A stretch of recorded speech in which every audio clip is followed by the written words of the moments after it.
Welcome to week number 8 of Side Piece Poker. My name is Matt Rosga, and I want to thank you as always for being here and taking the time to watch my content. I'm in a good mood today. I'm in a good mood because I played poker on Friday. I'm in an even better mood because I took home over $200 in profit from that poker session. This week's video will center on that poker session. We'll go over the what, so I'll talk about where I played, some details about the game. We'll look at how I played, and I'll tie in some of the February focus, where I'm talking about thinking in ranges. And then I'll wrap up with my casino of the week, which is a repeat. I'm going back to Hollywood Park Casino, which is where I played on Friday. It's also my home casino, so I'll be telling you a little bit more information about that casino. Let's dive into the episode. This week's poker was played this Friday at Hollywood Park Casino. I left home around 7 p.m. I got to Hollywood Park around 7:35. I sat down at 7:50, which 15 minutes of waiting on a Friday night. We'll happily take that. I played until a little before 10 o'clock, so a bit over 2 hours, by a couple minutes or so. And then I was home by like 10:15, so not much time there on the end. I got home pretty quick. I played in the 3-5 game, which is the $100 to $300 buy-in. I bought in for $300, and I won $210. Honestly, I should have taken home over $500. We had a bit of a bad beat, which we'll get to in the poker breakdown, but we're happy with the profit. The average stack at the table, I would say, would be over that $300 buy-in mark. Most people were at like $400 or $500, probably 400, because there was a point where I was at like 5 something. And I felt like I was on the bit of the bigger end, but not by much. One guy was raking it in. He had over $1,200 easy in front of him, mainly because there was this one drunk guy who was getting blitzed at the table and just like punting money away. I saw him lose 3 buy-ins at $300. So like, I think 2 of them were the one guy. So a little bit of a cash cow right there for him. Overall, I feel it's competitive. Like, they're good players. People are making good raises. There's a lot of over limping as you get at any low stakes, but 3-5, I mean, it plays like a 1-3 other places. I don't think it's that tough. There's a 5-5 game above it, which is $300 and $500 to buy in. 300 through 500, I should say. I think I might try that next, but for now we're sticking at 3-5 as we're doing some smart bankroll management. But yeah, that's the game. I won $210. Let's take a look at how. This week's poker evaluation centers around 2 hands in particular. I will start in chronological order. Well, for the 2 big hands at least. Yeah, we got a notification. Snooze that. So the first big hand to note, and this player will come up in the bad beat I mentioned, which I'll talk about next. I am around 45 minutes into the session. I get ace king of diamonds in what position? I think I'm in the hijack. Maybe? Yeah, I think I'm in the hijack. I bump it up to $15. I believe I get 4 callers. Maybe 15 small. I don't know. People are playing weird. Just trying to feel it out still. So I bump it up to $15 and I get 3 callers. The flop comes queen of diamonds, jack of diamonds, and some other nonsense card. I think it was like a low 3 or a 4. So like, we're drawn to a royal. I've never had a royal flush before. I've never been on quads before. I never had a straight flush. So like, hey, maybe we start with a royal. We don't. Spoiler alert. But we make some money in this hand. So I'm not 100% sure the betting pattern on this hand. Like, I should start writing stuff like this down, but the important stuff will come towards the end. So I think there's like 2 or 3 of us that head to the turn. Turn comes. It doesn't complete the straight. It doesn't complete the flush. It's just some brick card. I can't remember if I checked or bet here, but it goes to showdown, or not showdown. It goes to the river with me and the player. Let's see, what position? I think he was in the big blind. That sounds right. In the big blind, so he's acting first. He raises it up. Oh, the river, duh.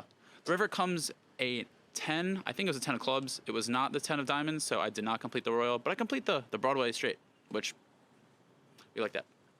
So I have around like I started the hand with like $250 in my stack.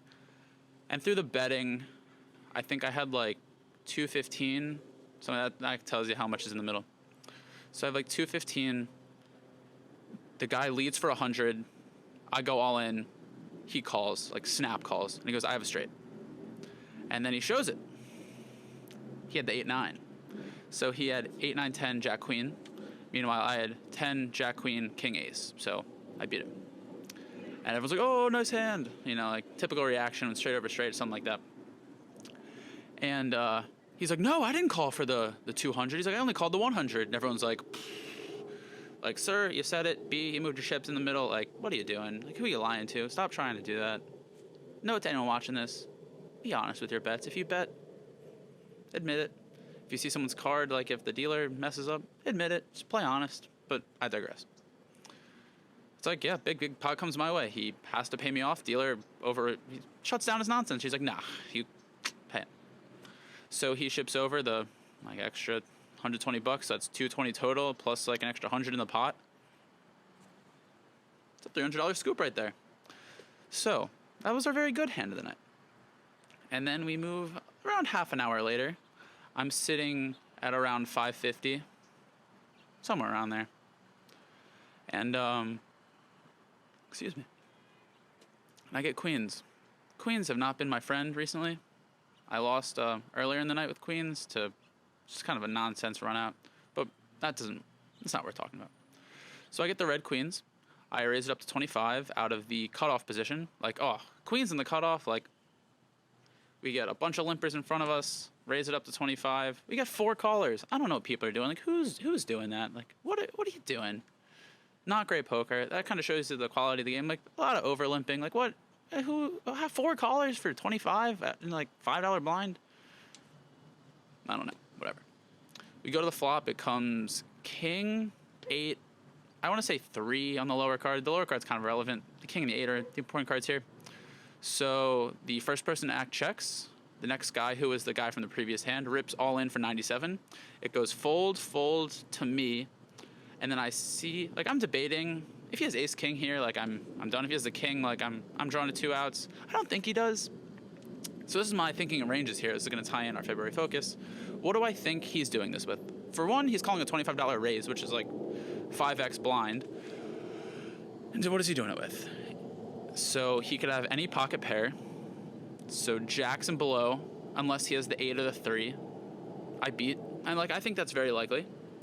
So the flop was rainbow. Maybe he has a suited ace and he's just trying to get some fold equity here, getting people to fold out, and he has one of the suits on the board, so he's going runner.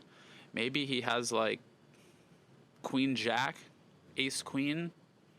Could have ace king. Ace king beats me, but I beat ace queen, ace jack, and maybe he's hoping to float for an ace and just fold people out before it gets there. Maybe he has aces. I feel like he would have raised me if I don't think he's calling with aces. Same with kings. Ace king, sure. Like, there's merit to calling that 25, especially if it's offsuit. And like that sinks me, but I don't know. I don't know if he necessarily has that. I could very much see jacks. I could very much see 10s, 9s. I mean 8s. If he has 8s and gets middle set, like, I don't know, whatever. That sucks for me. 7s, sure. I'm beating all these hands. So for 97, my one concern with the position is that the next to act player, this is a small blind, big blind, whichever, before whoever acted, he has a ton of money in front of him. He's the guy who I was saying that the drunk guy is punting stacks into him. And I see him like holding his cards ready to muck. So I'm like, all right, if 97, it's going to be me and this one guy. Let's run it. Toss in the chip. Flips over queen 8. So he has middle pair. And I am dominating him. Queen 8. So I don't know what people are doing in the casino. But the turn comes an inconsequential card. And of course, the river's an 8. Like, of course. And he goes, oh, I have a set of 8s. Like, 1, you got trips. Set is if you have the pair and you get 1 from the community cards. Trips is if you have 1 and there's 2 in the community cards. So, like, 1, you're wrong. And 2, what are you doing? Queen 8, like, he's trying to give me money. I am almost a 92% favorite there when I have queens over his 8s. If he had the king, I would have been mad at myself. He had queen 8. That's so stupid. I should be scooping that. And, like, there should just be $200 more coming my way. But there weren't. Also, I think I said when I was at 550 to start the hand, I think I had 650 in front of me because I had 3 stacks of profit, like full $100 stack. I kind of thinking that it's a yellow stack of $25 chips, which, here, it's a good time to introduce my chips. Here are the chips I walked away with. Hollywood Park, pretty cool chips. We'll talk about them a little later. So these yellow ones are the primary ones in the game. These 500s I got right as I was leaving just because I didn't feel like walking around with a bunch more chips, and you can chip up. Smart, logical. So these yellow ones are the primary chip of the game. They're $5. Like, everyone's sitting with just like a ton of these in front of them. And the way I do it, I count them into stacks where it's $100. So I think at the start of this hand, I had 6 of those stacks in front of me, plus like a little bit that I was using to actively bet. And yeah, I did not have 6 after he got a stupid 8. But if I would have won the $200 from that hand, I would have had $500 in profit in front of me, and like we were cruising. But instead, we chipped down to like a little over 200 in profit. I played for like 20 more minutes after this hand, and played conservatively, and walked away with 210. But yeah, what is a queen 8? Like, what are we doing? He's trying to give me money, but like no. So maybe he didn't mean to call my all in. Maybe that was the poker god saying, "Here's $100 back," but frustrating. I think my ranged approach came through on that hand. Maybe I'm wrong though. Maybe like that guy does have a king most of the time, but like I feel like a king there isn't just blasting for 97. There's no point. Like you're gonna try to get a little bit of value. What, are you scared of an ace? Like we're not scared of pocket kings in that scenario. Maybe someone's the set. So I don't think if he had a king, he's blasting for 97. I think maybe he's going like 50. And at that point, like if he has a king, he has a king. Beat a queen 8, which is stupid. Note at home, someone raises 25 in front of you and there's one caller before you, do not call with queen 8 unless you feel like gambling. And of course, that's what he said at the end. He's like, "Oh, sometimes you gotta gamble." Like, no, sir. You just tried to hand me $100 and I don't know, a little bitter. It's all right. We finished up 210. So that's my poker evaluation of the week. Other notable hands. Queens are on a little unlucky streak. I've lost 3 times in a row with queens. Ace Jack I got a lot last night. Ace Jack off. Probably shouldn't say it like that. Ace Jack off suit. I think I went 2 for 3. I think I lost the first one and then won like good on the second ones. I had one nice bluff with Queen Jack suited that I really enjoyed. But nothing too notable. The notable hands are that suit, or the straight with Ace King of Diamonds, and then the Queens nonsense. Let's hope next time I get Queens, I take home some money. Who knows? Maybe next week. That's our poker evaluation for the week. Let's talk a little bit more about Hollywood Park Casino. I almost called it Hollywood Casino. Hollywood Park Casino. In my first casino of the week, I gave Hollywood Park a 6 out of 10. I think I'll raise that to a 6.5, 7. So, some interesting things I find about Hollywood Park Casino is it doesn't have slot machines. I believe that's due to like California laws, because a lot of the other casinos around here don't have slot machines. And there's just something, I don't know, nostalgic about, maybe not nostalgic, but cinematic about casinos. It's like you picture the lights and the sounds of the slot machines, and it adds to the atmosphere. And both of the Maryland ones have that. And like, it's something I enjoy. The Vegas ones have it. Like, it's cool. Is it cool? I don't know. But it feels kind of cool. And it feels like a real casino with slot machines. I understand the card room vibe is cool, which I feel like a lot of places in Texas do well. And honestly, Commerce does very well. But Hollywood Park feels like a casino where there's like table games and like a lively atmosphere. Like there's a nice restaurant, people are drinking, but then like there's no slot machines. So I don't know. I don't know if that's super pertinent, but just some thoughts. Another thing is you can't get on the wait list from your phone. A lot of places now use Bravo Poker, so you can just, or Poker Atlas, where you can just go on your phone, doot, and then you're on the board. Hollywood Park you can't, and it's led to me waiting in the past. But I only waited 15 minutes this time, so not bad. Other things that are nice is there's a parking garage, and it's free. You just park on the second level or above, and it's free, which, heck yeah, I like free parking. It's also, I feel like it's safe. A lot of security. The one odd thing is you have to walk outside from the parking garage to the casino, whereas in the Maryland ones, you just get in an elevator in the garage, and then you're in the casino. So you feel like you're walking outside, but let's have some awareness. But yeah, that loses a couple points. Other things. One thing I find interesting is they don't use $25 chips in this 3-5 game. So at Horseshoe, I would buy into the $300 game where I would get 2 stacks of the $5 chips for $100 each. So that's 2 stacks of $25 chips. So that's $200. Plus 4 $25 chips, which are the green chips at Hollywood Park, or at Horseshoe, sorry. They don't do that at Hollywood Park, which I find interesting. And so everyone just has the $5 chips. And like, there's a lot. You can chip up to the $100 chip, which like, if those queens would have held, I probably would have done that. And so I could have had like 2 $100 chips and then a bunch of yellows. But the $25 chips feel practical. I don't know. It's not the most relevant, but just some thoughts.